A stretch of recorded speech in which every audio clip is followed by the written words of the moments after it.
नमस्कार दोस्तों, मेरा नाम है अतुल श्रीवास्तव और स्वागत है आपका नेक्सस जीएस में। स्टैटिक जीके का डोज सेट नंबर 8 है और ये क्लास जो है डेली मॉर्निंग में 10 AM पर नेक्सस जीएस के यूट्यूब चैनल पर चलाई जाती है। होपफुली आप सभी लोग इस वीडियो को लगातार देख रहे होंगे। चलिए शुरुआत कर देते हैं। पहला क्वेश्चन क्या कह रहा है? पहला क्वेश्चन है रब तक अभिलेख से, और इसमें जितने भी पॉइंट्स बताए जाएंगे वो कहीं ना कहीं परीक्षा के दृष्टिकोण से महत्वपूर्ण होंगे और कितने क्वेश्चन एक लाइन से पूछे जा सकते हैं ये भी आपको बताया जाएगा। रब तक अभिलेख जो है उसके बारे में पहला क्वेश्चन है।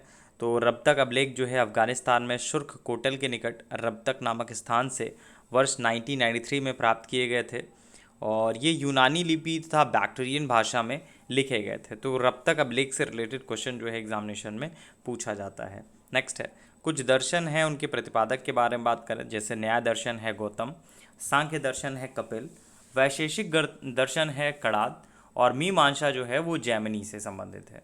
ये भी आपका पूछा जाता है, 1 नंबर में आपका मिलान करने में क्वेश्चन पूछा जाता है।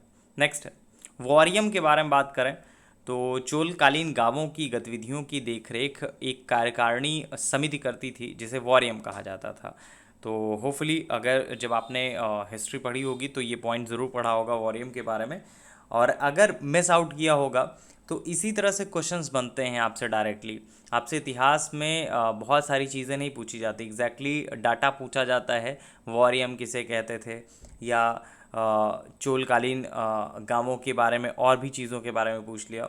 तो चोलकालीन गांवों की गतिविधियों की देखरेख जो है एक कार्यकारिणी समिति करती थी जिसे वॉरियम कहा जाता था। नेक्स्ट है, टोड वॉरियम के बारे में पूछा जाए तो उद्यान प्रशासन का कार्य देखने वाली समिति को टोड वॉरियम कहा जाता था। नेक्स्ट है, कृष्ण देवराय के बारे में बात करें तो कृष्ण देवराय का जो शासनकाल है वो आपका विजयनगर में साहित्य का क्लासिकी युग माना जाता है और उसके दरबार को तेलुगु के 8 महान कवि जिन्हें अष्टदिग्गज कहा जाता था सुशोभित करते थे और इसीलिए इसके शासनकाल को तेलुगु साहित्य का स्वर्ण युग भी कहा जाता है।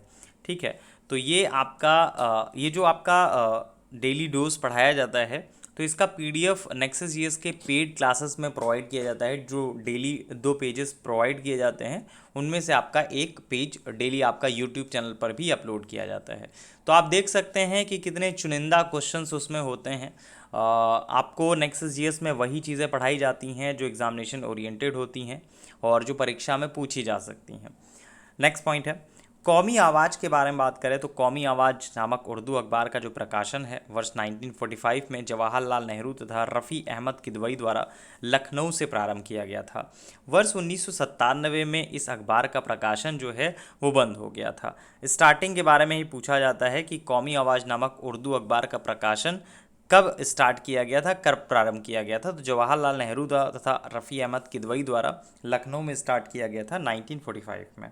नेक्स्ट है, पेशावर कांड के बारे में बात करें तो वर्ष था 1930 का।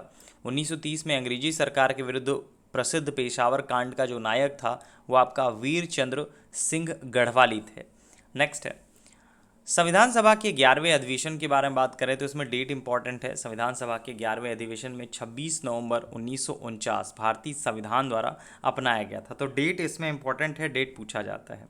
नेक्स्ट है, नागरिकता के बारे में बात करें तो नागरिकता संबंधी प्रावधान जो है भारतीय संविधान के भाग 2 में आर्टिकल 5 से 11 तक उल्लिखित है। तो ये आपका नागरिकता से संबंधित क्वेश्चन पूछा जा सकता है क्योंकि लास्ट ईयर ही आपका बहुत ज़्यादा चर्चा में रहा है नागरिकता। नेक्स्ट है, भारतीय संविधान के प्राधिकृत हिंदी पाठ के बारे में बात करें तो इसको 58 नंबर के संविधान संशोधन 1987 द्वारा प्रकाशित करने के लिए अधिकृत किया गया। आपसे पूछा जाता है 58वें संविधान संशोधन 1987 द्वारा क्या किया गया था, इस टाइप से क्वेश्चन पूछा जा सकता है। राष्ट्रीय केला अनुसंधान केंद्र के बारे में बात करें तो ये आपका त्रिची तमिलनाडु में स्थित है। भारत में प्रथम कृषि विश्वविद्यालय के बारे में बात करें तो इसकी स्थापना 17 नवंबर 1960 में हुई थी, 1960 में हुई थी। नेक्स्ट है, लूनेस के बारे में बात करें तो लूनेस जो है गुजरात राज्य में खंबात की खाड़ी के ऊपरी सिरे पर स्थित है। नेक्स्ट है, भूमि के गुरुत्वाकर्षण जल के बारे में बात करें तो भूमि के गुरुत्वाकर्षण जल 0 अथवा 1/3 एटमॉस्फेयर से कम के तनाव पर स्थित होता है। कोशिका जल जो है 1/3 एटमॉस्फेयर दबाव के बीच पाया जाता है। नेक्स्ट है, लोम्बोक के बारे में बहुत पूछा जाता है, तो लोम्बोक जलडमरू मध्य जो है इंडोनेशिया के बाली और लोम्बोक द्वीपों के मध्य स्थित है, और यह जलडमरू मध्य जो है जावा सागर को हिंद महासागर से जोड़ता है। नेक्स्ट है टागानिका झील के बारे में बात करें तो टागानिका झील जो है विश्व की दूसरी सबसे गहरी झील है, और इसके अलावा यह विश्व की सबसे लंबी ताजे पानी की झील है। कुछ घास के मैदान है कौन से देश में पाए जाते हैं, इससे रिलेटेड एक क्वेश्चन ज़रूर पूछा जाता है आपके एग्जामिनेशन में। तो पंपास जो है अर्जेंटीना में, वेल्ड साउथ अफ्रीका में, डाउन्स ऑस्ट्रेलिया में, स्टपीज जो है पूर्वी यूरोप और मध्य एशिया में, प्रेरीज जो है उत्तरी अमेरिका में, उस्ताद जो है हंगरी में।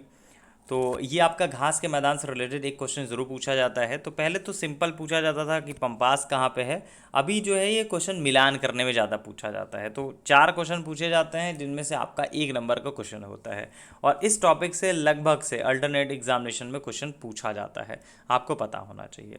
नेक्स्ट है मक्के में सफ़ेद कली के बारे में बात करें तो मक्के में सफ़ेद कली जो है वो जिंक की कमी से होती है। तो ये रहे आज के क्वेश्चंस, और ये क्लास जो है डेली मॉर्निंग में 10 AM पे सुबह 10 बजे ये क्लास जो है नेक्सस जीएस के यूट्यूब चैनल पर अपलोड की जाती है, वहाँ से आप ये क्लास डेली देख सकते हैं। इसके अलावा नेक्सस जीएस की तरफ से लगातार बैच रिलीज़ किया जा रहा है। अभी फ़िलहाल जो करंट बैच चल रहा है वो यूपी पीसीएस प्रीलिम्स के लिए चल रहा है। यूपी पीसीएस प्रीलिम्स जिसका पेपर है 24 अक्टूबर को, वो आप बैच ले सकते हैं। इसके अलावा समीक्षा अधिकारी जिसका पेपर है 5 दिसंबर को, वो आप बैच ले सकते हैं, वो बैच भी रनिंग है। इसके अलावा हाईकोर्ट आरओ एआरओ के लिए जीएस और करंट का पार्ट जो है वो नेक्सस जीएस की तरफ से चलाया जा रहा है, वो बैच आप ले सकते हैं। ये रीसेंट सेलेक्शंस हैं हमारे, और नेक्सस जीएस के टेलीग्राम चैनल को जरूर ज्वाइन कर लीजिएगा। वहाँ पे आपको बहुत सारी इन्फॉर्मेशन जो है वो फ्री में प्रोवाइड होती रहती हैं। लगातार हमारी तरफ से इनिशिएटिव जो है वो चल रहा है, बहुत सारा डाटा आपको प्रोवाइड किया जाता है, कुछ पीडीएफ आपको प्रोवाइड किए जाते हैं, और जो भी डाटा आपको प्रोवाइड किया जाता है वो लिमिटेड होता है लेकिन सॉलिड होता है। चलिए, और ऑलमोस्ट 23,000 के आसपास इसमें बच्चे जो हैं वो पहले से ही ऐड हैं, तो आप इस टेलीग्राम ग्रुप को ऐड कर सकते हैं। इस टेलीग्राम ग्रुप का जो लिंक होगा इसी वीडियो के डिस्क्रिप्शन बॉक्स में आपको मिल जाएगा। Thank you so much.